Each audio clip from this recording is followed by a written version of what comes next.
Do you know what separates a failed business exit from a highly profitable one? Do you want to maximize the value of your business? The Business Exit Stories podcast is the solution. Through a collection of stories told by the business intermediaries who facilitate those transactions, you'll receive the key takeaways from successful and, yes, some not so successful business exits. Now is the time to begin to position your business for an exit by implementing key strategies designed to maximize your enterprise value and help you achieve an exceptionally profitable exit. Today, we have with us David Kauppi, an M&A advisor who specializes in software, service-as-a-service, companies, as well as tech-oriented firms. In today's episode, Dave shares how a business card in a shirt pocket that was visible to others in a meeting helped dramatically increase the value of a deal when one of the buyers in the meeting realized that their major competitor was bidding on the deal that they were negotiating. Within 24 hours after they realized this, an offer was submitted that was substantially higher than anticipated. You'll find the details of this story really fascinating. In another transaction, Dave shares how COVID has altered how deals are getting done today and how smart buyers and sellers are stepping back and realizing that it's a different day today and that deals still can get done if both parties can work through the deal structures that are tailored for both buyers and sellers. On another deal, Dave shares the details, how smaller companies can add huge strategic value to larger companies with their value proposition, and why it's important for everyone to understand, because ability to position your company and create additional strategic value can dramatically increase your company's end value in the hands of a strategic acquirer. Finally, Dave shares a story of why it's important for sellers to realize that what they do well and what they do not do so well, and if what they don't do well can be done better by other companies and someone else other than themselves, it may be time to sell. This one insight is well worth listening to this episode for a lot of entrepreneurs in our audience. This is Marvin L. Storm with David Kauppi. Dave, would you take a few minutes to introduce yourself on the Business Exit Stories podcast here and chat a little bit about where you're located and a little bit about your specialty in the M&A world? Okay, Dave Kauppi with Mid-Market Capital. We are a technology-focused merger and acquisitions firm. We specialize in smaller software and IT services companies. Formerly out of Chicago, but moved around the corner to the Lakeshore in southwest Michigan, so Grand Beach, Michigan.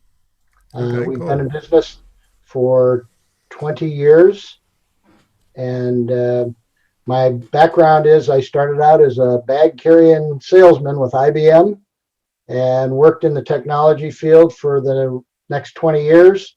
And after my fifth company that either was acquired or went bankrupt, I decided to change career paths a little bit and get something more stable.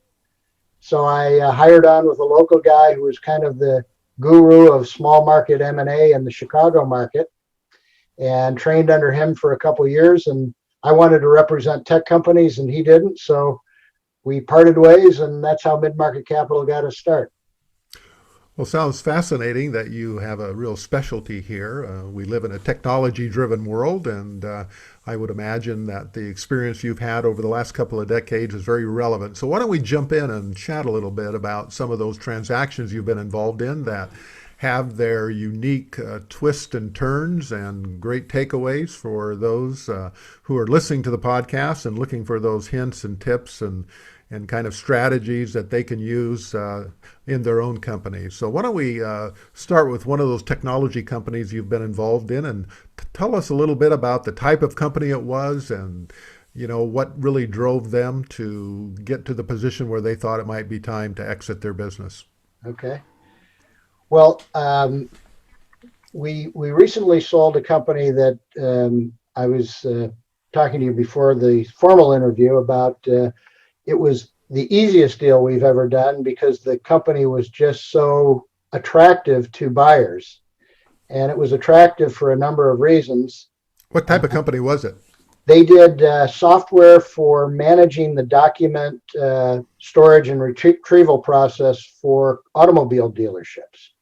So if you've recently purchased a car, you know how much paperwork is involved, and to have a system that helps dealers manage, store, and retrieve documents in an efficient fashion was a great strategy for launching their business.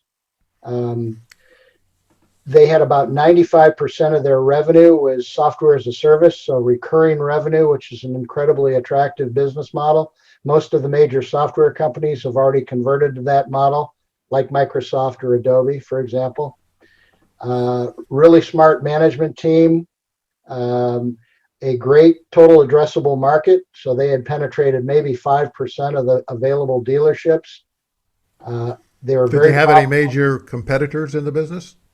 Well, there were some competitors that did the large dealership management systems, but their document management modules were not competitive. They were just not convenient, not easy to use. So a lot of times what the dealers would do is they'd have this overall management system, and they would turn off the document management part of it and use our client's software. Mm-hmm. Okay, and so as this transaction kind of unfolded, you said it had only 5% market penetration, so that certainly is attractive to folks that are looking to acquire it. What type of buyers kind of, as you went out and started to market the company, what type of buyers showed up? Well, we aggressively go to a couple of types of buyers. One, obviously, are the strategic buyers, which own some are software consolidators. There are some companies out there that fancy themselves as being a Berkshire Hathaway of software companies. So they just buy, they call them vertical industry software companies. You have folks that are in the dealership software business themselves. So I mentioned some of the dealership management providers. We went after them. We went after private equity groups that are very active buyers of software companies now. So we had a great combination of strategic general software companies, strategic industry software companies, and private equity groups that are active in software acquisitions. So what was the real motivation for the management team or the owner to, since they seemed to have a good thing going, what was their reason? Was it just to take chips off the table, or had they grown it to a place where they didn't think they could take it to the next level? What was really the driver behind the exit? They had a basket of riches, so to speak. They had all these different companies that they were involved in, and a couple of them really took off more so than this one. I mean, this was a great little business, but they had some big real estate investments that came up, making a lot of money for them, and they wanted to focus on those. They were, moving toward retirement, so they needed to kind of consolidate and focus on what their main businesses were. Well, it sounds like, all the stars were lining up here. They didn't have a lot of issues. They were growing, really couldn't focus on the business. So it's a good time to pass off the football to someone that can, kind of run down the field with it in a big way. All these different buyers, strategic, private equity. How did the transaction unfold? Well, of course, they don't sell themselves, so you've got to go through the process. So it involves, creating a database first and submitting that database to your client to approve. So sometimes they don't want you to contact certain competitors that they deem could do them harm. So we make sure we're careful about creating that list and getting it approved. Then we put together what's called a blind profile. Some people call it a teaser. And that describes the business without giving away the identity of the business. And then we create a memorandum or an offering book. Different people call it a pitch deck. And that is describing the client in more detail. We have sort of a unique process that we go through that gives the buyers the impression that they're in a competitive deal without sort of poking them in the chest.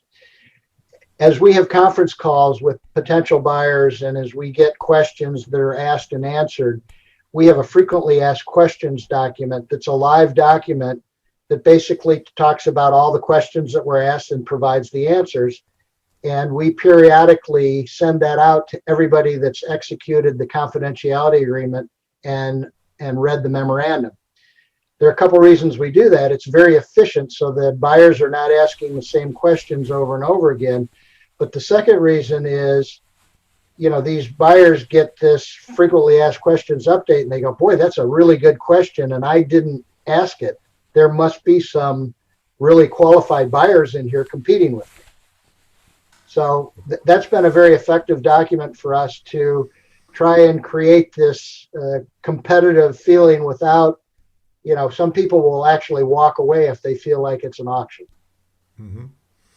In this type of situation, as the buyers went through that process of due diligence, how many were actually in play at the time? Did you have just a couple, or were there a half a dozen or more? Well, I'm trying to remember the exact. No, it was just a very large number of confidentiality. I think it was in the 90s. We had 90 confidentiality. That is a basketful. We had 8 competitive letters of intent submitted, and obviously one winner. But I tell our clients, if I only have one offer, I'm not a very good negotiator. But boy, I was good on this one. It's easy to negotiate. You get these letters of intent, and you counter propose. And if you counter propose quite a bit higher than they offered, they go, either this guy's a riverboat gambler or he's got some other offers on the table. Mm-hmm. And how did it end up? Well, we got an offer that, quite frankly, outstripped my expectations and certainly outstripped our clients' expectations. And after we got the dual signed letter of intent, 4 of the finalists contacted me again, said, anything I can do to get back in? I go, no, the deal's closed. We dual signed the letter of intent. We're off the market. Mm-hmm. And obviously that closed and everyone walked away with, probably more than they originally anticipated in this particular situation. Well, it was a really impressive group of guys that put this company together. So I wasn't too surprised that they got a great result with this. So yeah, it was one of the easier ones, as I said. Okay, well, what would be the big takeaway for those that are listening in? What could they learn from this transaction that they might be able to apply in their own business? Well, I would say the one thing that we see over and over as a theme is the value of contractually recurring revenue. You want to get people on contracts long-term if you can, where month after month they're paying a bill. And that's a huge risk mitigation strategy for buyers, is if you have contracts in place and those are recurring, if the owner walks away, that those customers are not going to walk away with the owner. The other thing is not having customer concentration, having a great business model, which these guys did, finding a niche, doing it better than anybody else, and having a large runway or total addressable marketplace. And as I said, these guys checked all the boxes, and this was a great little company. Okay, well, let's shift gears. That was a great transaction that you shared there. Why don't we chat a little bit about something that maybe had a challenge or two in the business model or in the transaction as it unfolded? Well, that brings to mind one we had in the Northeast that was a managed services provider. And for those that are not technologists, managed services companies are basically the outsourced IT department for small to medium businesses. So these guys specialized in the smaller end of the market. Maybe 50 seats was their average client. So what they would do is they would buy the hardware, software, configure it, install it, and then support it with help desk and troubleshooting. And it was a per seat per month charge. Well, we were involved in selling them, and again, we went out to strategic buyers, we went out to private equity buyers, and the ultimate best bidder was a private equity firm, and they were a fairly large firm. They owned about 40 companies and had a platform in the managed services space. These guys were quite a bit, our client was quite a bit smaller, so this would be an add-on or a tuck-in acquisition for them. Okay, so let's talk about what a platform company is, so our audience can get a little bit better feel for some of the buyers out there and how they approach Right. their acquisitions. Well, I will tell you that it costs as much in terms of the resource to evaluate and buy a small company as it does a large company. So oftentimes private equity groups will have a floor and say, okay, if their EBITDA isn't at least $1 million, don't bother talking to us. Or if it's not at least 2.5 million, or if it's not 5 million. And they're using that to establish what they call a platform company. And that's the way private equity groups make a lot of money is they buy a large company at a bigger multiple, and then they buy smaller companies at a smaller multiple. But the day they roll that up into the big company, all of a sudden that small company assumes the multiple of the larger company. So it's mathematically advantageous for them to do add-ons. So what they'll do is they'll buy a large company that has those EBITDA requirements, and then they'll proceed to buy a number of tuck-ins or add-ons which would not meet those EBITDA requirements, but they're strategic because they're added on to the platform. Mm-hmm. And that's what was happening here. Right. Our company was a smaller company, so they had the junior varsity at the private equity group running this deal, which was unfortunate because they tried to. Do you find that happens a lot with larger private equity groups that are doing a lot of deals that they have kind of the second team in there negotiating some of these teams? Does that make it easier or harder to negotiate? It's really difficult because we deal in smaller companies, so oftentimes it's not a platform. So we do start out with the junior varsity sometimes, and that's just the nature of the beast with a smaller company. They're going to use the newer guys to do that, and then with the large deals, they put the senior guys on it. So yes, we do deal with that. The challenge there is they may not necessarily have the chops to get their deal past the investment committee that they've worked on for 6 months and have occupied our clients and our resources, and then they get shot down in the investment committee, and that's what happened on this particular deal. They took them off the market with a pretty generous LOI. We dual signed it, and okay, so when you say took it off the market with a generous LOI, which is a letter of intent, is that a strategy, or did they intend to pay that number? Well, I think they didn't. I think they didn't intend to pay that number. And why would they do that? Why, from a buyer's perspective, they get this LOI that's really, wow, this is really great. Why would a buyer, a strategic buyer, a private equity group, use that strategy to get the company off the market? Well, ideally, they'd like to buy a company uncontested, meaning there were no bankers and no competitors involved. But it's a zero-sum game. So every dollar that they don't pay is a dollar out of our client's pocket. So we try and protect those dollars.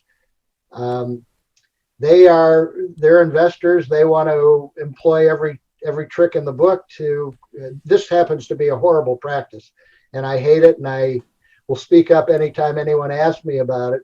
But it's a tactic that many private equity groups use, and I think it's just terrible that they have no intention of finishing the deal at the same transaction value that they proposed. And so they do this thing that's called retrading.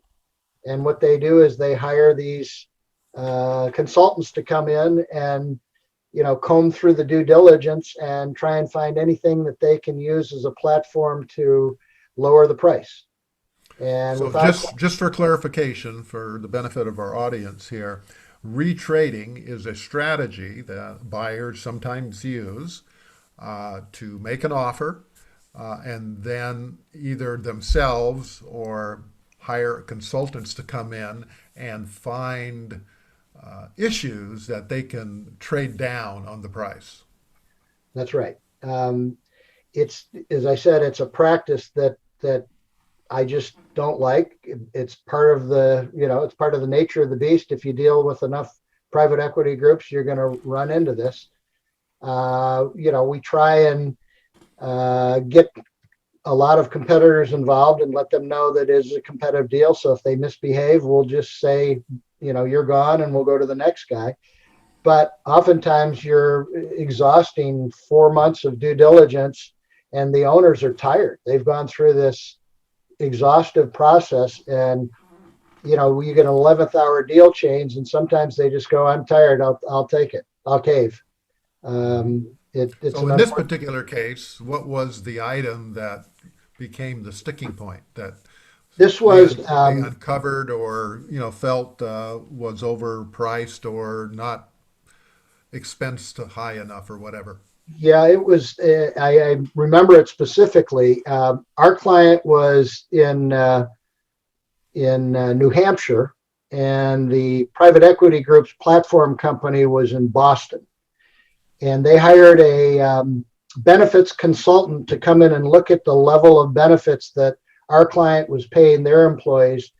And they basically had this consulting firm tell us, well, to get your guys up to market for what our guys have in benefits would be an extra $100,000 a year in expense.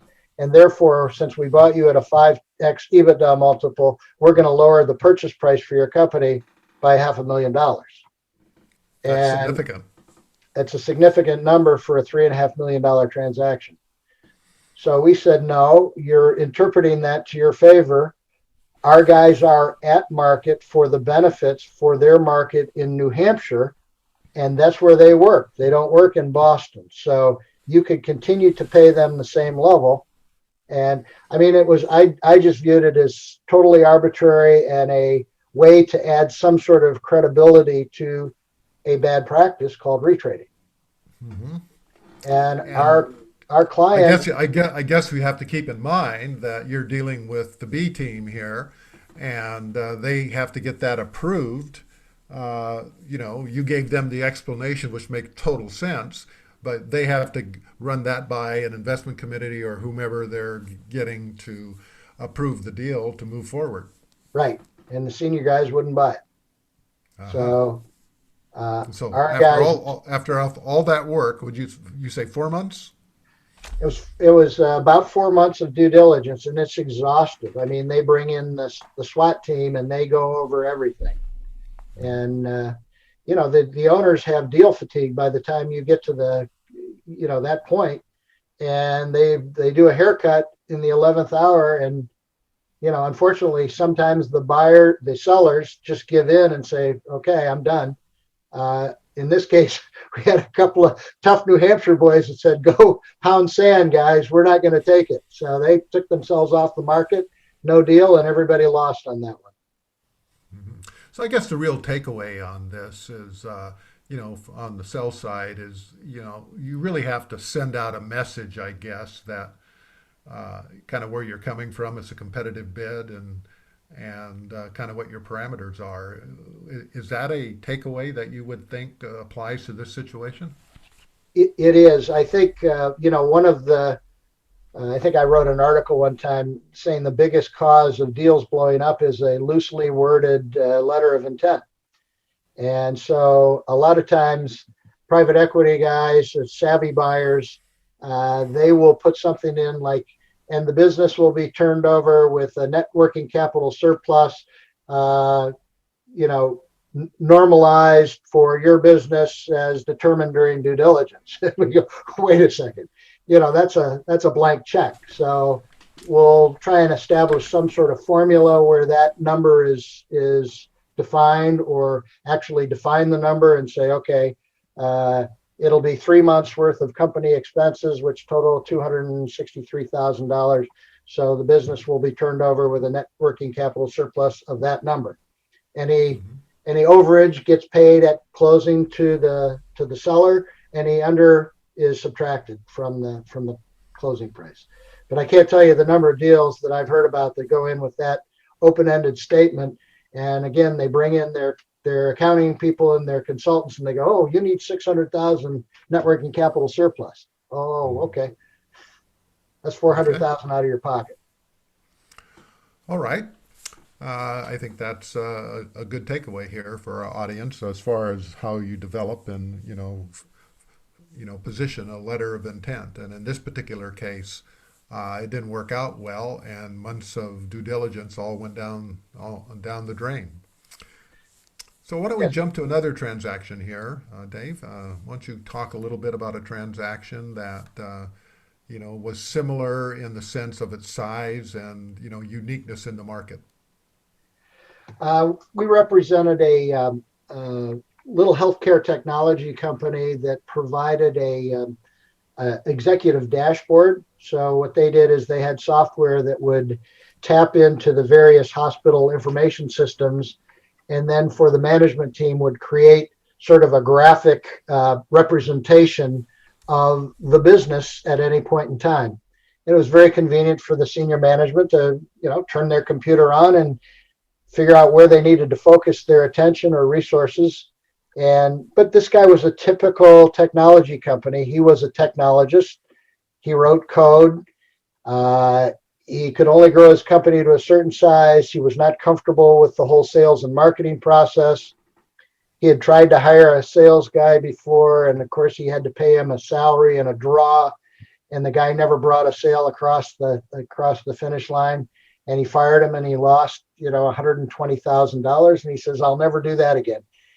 But he wanted to bring his company to the next level, and he came to the realization that the way for that to happen would be to get acquired by either a private equity group or a strategic buyer that had the sales and marketing team in place that would be able to promote his software and get the sales that he thought it deserved. So do you find, especially in the technology realm where you have programmers and other tech people that are establishing companies that don't have a lot of marketing or sales acumen in their background and skill set, do you find that they will actually admit that and recognize their limitations of being able to take the business to the next level, or is that something rather unique or unusual? It's common, very common for the clients that we see is, there's a reason there are only a handful of, Steve Jobs or Bill Gates or Larry Ellison's, because they were technology guys that figured out how to grow their companies with sales and marketing. Most smaller tech companies, the biggest hurdle they have is they don't understand the sales and marketing process. They don't feel comfortable with it. They don't know how to hire the sales management. And, the business reaches a certain level, and then they just stagnate, and they want it to go to the next level, and sort of selling the company is the one path that a lot of them take.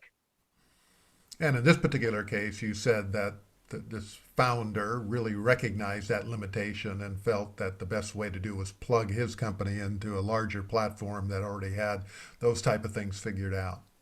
That's exactly right. And as I said, I can't tell you the number of times that I've heard that statement from a seller. I just want to take this company to the next level.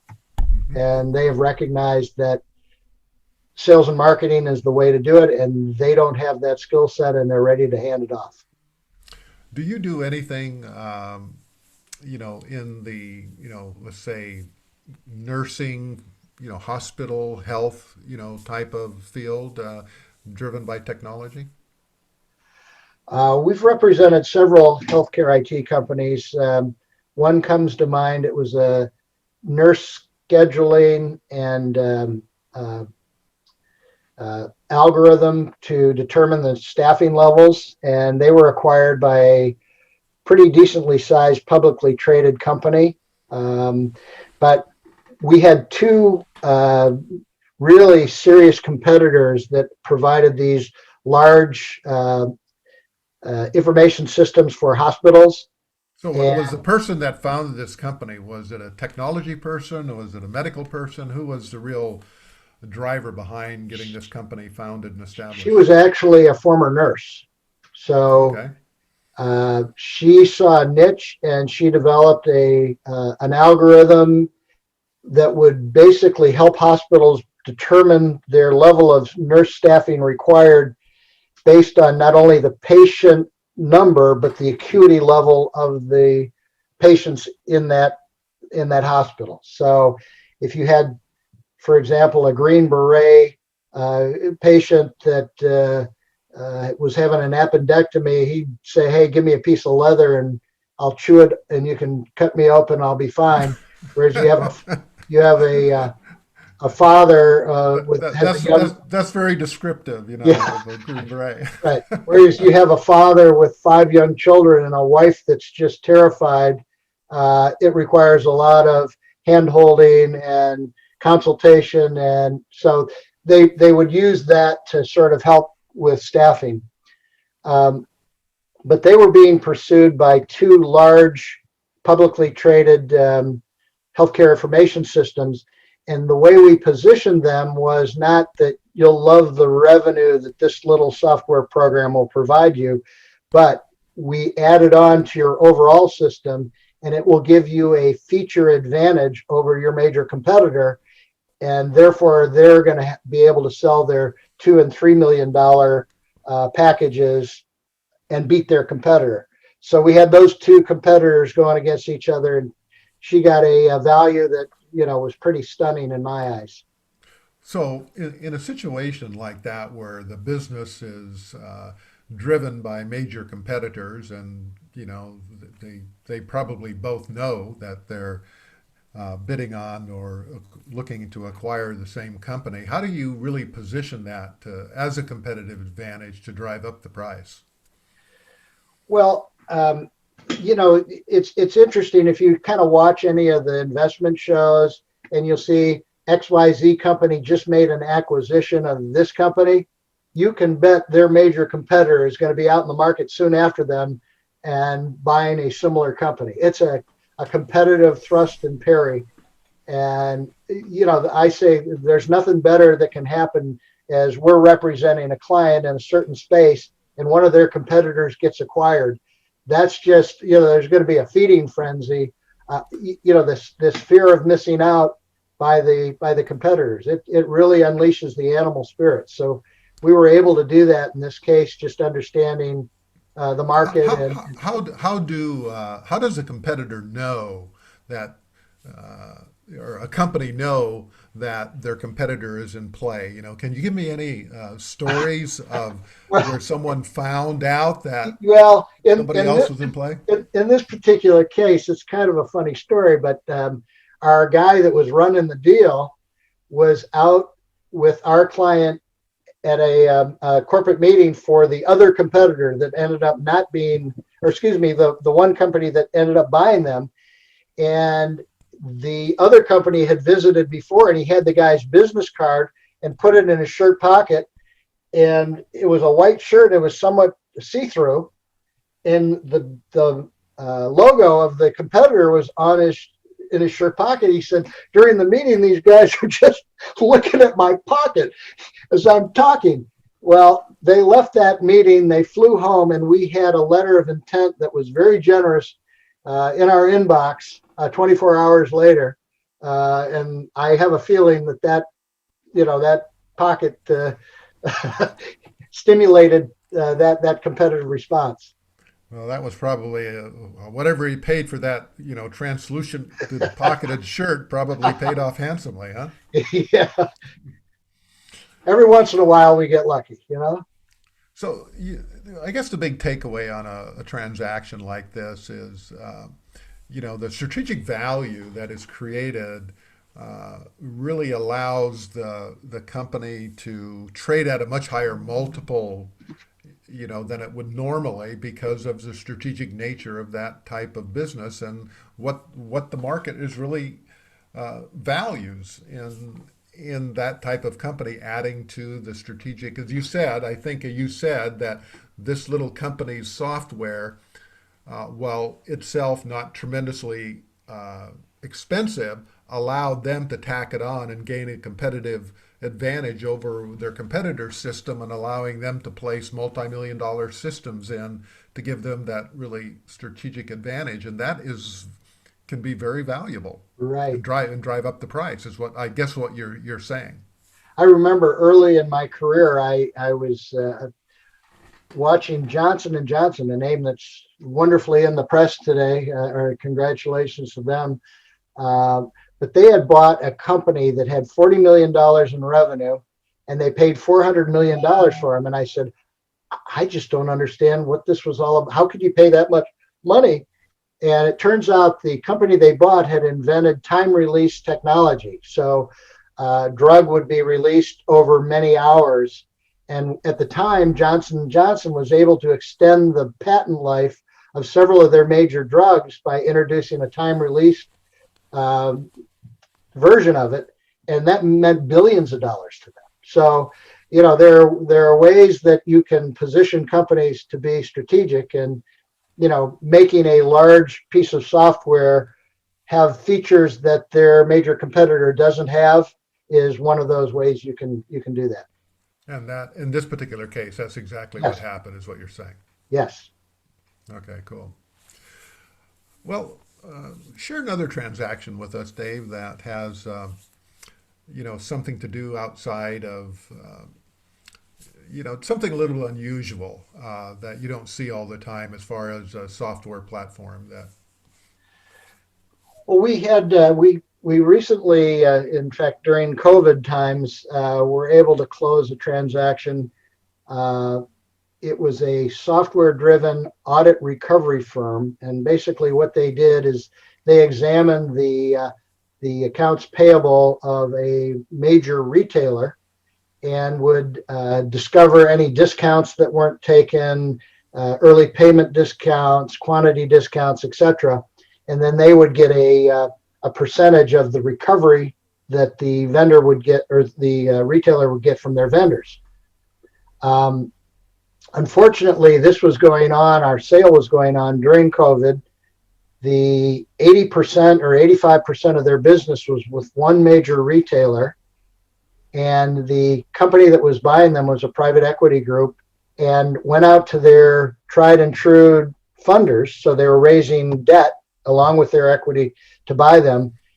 And the lenders would not lend them money on this deal because it was retail and it was during COVID.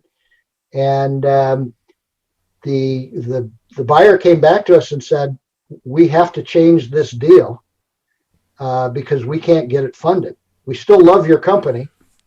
And in the past, I would say most of my clients would have gone, that's it, I'm out of here, done, go away.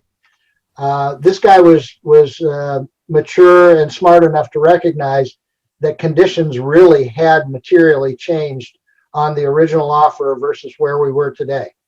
So let me just back up and rewind here a minute. I want to make sure that we cover something here that you said.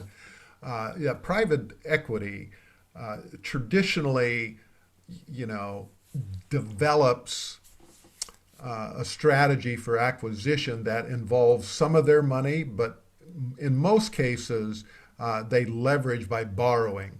Isn't that the way most private equity deals are structured? That is correct. That's using leverage as part of their business model. And so in this particular case, because of COVID, they went out to the lenders that they probably dealt with a number of times before. And because it was retail in COVID, even though they'd probably dealt with this private equity group and knew the management of the group and knew that they, had, good management capabilities within their group to manage acquisitions, they just didn't want to take that risk during COVID. That is correct. They just were not going to be able to get the deal done as they would normally have done it in non-COVID times. Right. And this group they were a top-notch group. They were good actors. I mean, they were, they didn't pull your typical tricks. They were a quality team. They had good funders in place that knew how good they were and trusted them. But it was just those circumstances that materially changed the deal. And again, they said, hey, you guys, we love your company. We still want to buy you, but we just can't do it on the terms that we originally put out. And so what did they come back with? Well, they moved a lot of the transaction value from cash at closing to an earnout. So if the client stayed with them for a number of years and just produced at a 5% growth rate, this guy would make the same amount of transaction value that he would have made on the original deal. It's just it was going to take him, 3 or 4 years to get that total transaction value.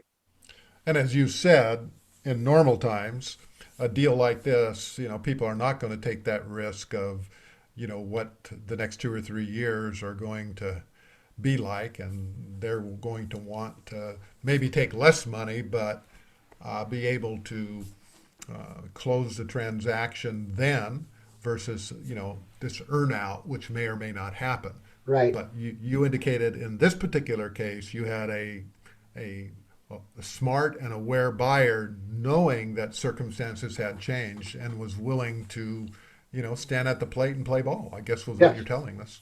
Well, it was, a very, very nice piece of software. It was extremely high gross margins because what he did is he turned a quite labor intensive manual audit process into an AI kind of approach to finding the recoveries. And that was a powerful model. And so the buyers recognized it, but they also were good business people and wanted to mitigate their risk, especially during this sort of onslaught for retail and the COVID environment. And so in this transaction, as it unfolded, the real takeaway is that, circumstances does drive deal terms. And in this particular situation, if the earnout rolled out as anticipated, they would get as much or maybe even a little bit more in transaction value by accepting the deal under the modified terms. You nailed it. Yes. Okay. I tell my clients, oftentimes you'll have a change in the deal at the 11th hour, and it's important to understand how to react to that. So, for example, let's say that you have the head of business development or corporate M&A, and he's dealing with you, and he does the letter of intent, and you get to go to putting together the definitive purchase agreement, and they finally bring in the legal team from the buying company. And their whole point in life is protect the mothership. And so there's something that the deal team agreed to that the legal team is going to the board saying there's no way we're doing that. And so they come back and they want to change the deal. Well, what you have to do as a seller, you have to recognize, wait a second, what's going on here? And if they're changing the deal, let's ask for something commensurate with the change that they made. Don't get crazy and be vindictive, but sometimes those things happen in a deal, and you've got to remain flexible and mature about that. Otherwise, you'll have wasted all the time you put into the deal and the due diligence and, won't get the deal completed. Well, I think that's sage advice, the back and forth that it takes to get a deal done is not only difficult sometimes, but emotionally draining. And it's very tough sometimes to not get, crazy, as you said, and kind of walk away from the table when all it would take is a little tweaking to get the deal done without giving up a lot. Right. And having someone like you involved, especially in the software world, where there's so many different types of twists and turns that can happen at the last minute, as there is in a lot of different transactions. Well, Dave, this has been a delight to be able to chat with someone with your background and experience, and talking to someone that's had these deal specialties in the software. And thanks for listening to the Business Exit Stories podcast. For more information or to reach out to today's guest, visit www.businessexitstories.com for more details. Please subscribe, rate, review, and share this podcast from your favorite podcasting platforms. And remember, maximizing business value at the time of exit doesn't happen magically. It takes planning. 5772. Our webpage is midmarkcap.com, midmarkcap.com. You can find me on LinkedIn. Why don't you spell your name for people, because it's a little unusual name. What It is. derivation is that? Is that nationality does that come It's from? Finnish. Finnish, huh? We pronounce it Kauppi. It's Kauppi. Mhm. And Dave is the first name. Okay, Dave, again, thank you for being here. So this is Marvin L. Storm with Business Exit Stories, and we'll see you on the next episode. Thanks, Marvin. Okay, so what we're going to do now